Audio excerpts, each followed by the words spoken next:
Voilà un peu plus de 6 mois que Pierre Palmade a causé un terrible accident de la route qui a engendré des dégâts irréversibles. En ce dimanche 13 août, Le Parisien publie des révélations exclusives sur cette journée funeste.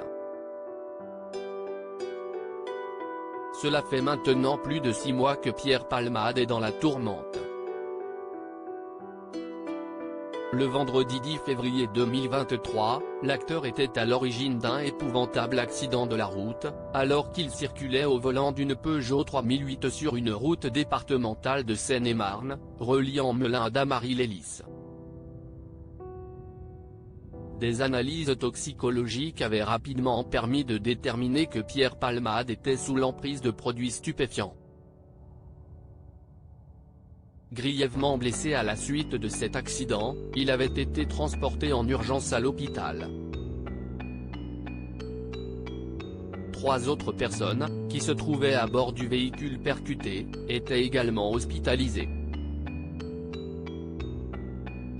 Parmi les blessés, une jeune femme de 27 ans, enceinte de 6 mois, qui a finalement perdu son bébé. Un petit garçon de 6 ans et son papa dont la vie est devenue un calvaire.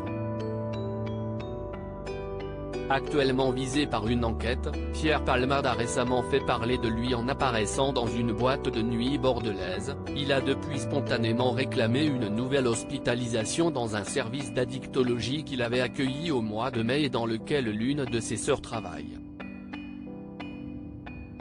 La maison de Célie en Bière, un sanctuaire ? Ce 13 août, Le Parisien a publié un long article qui revient sur les heures qui ont précédé le drame et les minutes qui ont suivi. On y retrouve notamment les témoignages de Mohsin et Malik, les 2 hommes qui se trouvaient avec Pierre Palmade ce funeste week-end. Ce sont eux qui se trouvaient dans le véhicule avec le comédien, eux qui ont fui le lieu de l'accident, eux encore qui ont vidé la maison du comédien avant de prendre la fuite direction Paris dans un taxi. Alors qu'il est à l'hôpital, le 16 février dernier, l'ancien meilleur ami de Michel Larocque et Muriel Robin assure que cette demeure achetée 5 ans auparavant est normalement un sanctuaire. Cette maison était essentiellement réservée au repos, c'était un coup de folie de venir s'y droguer, déclare-t-il.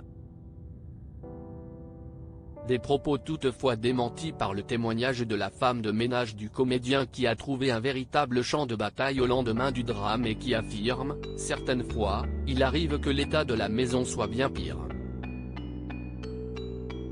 Il est déjà arrivé qu'il y ait du sang et bien plus que samedi matin. Je nettoie et je ne pose pas de questions. Un coup de folie qui aura duré bien trop longtemps ?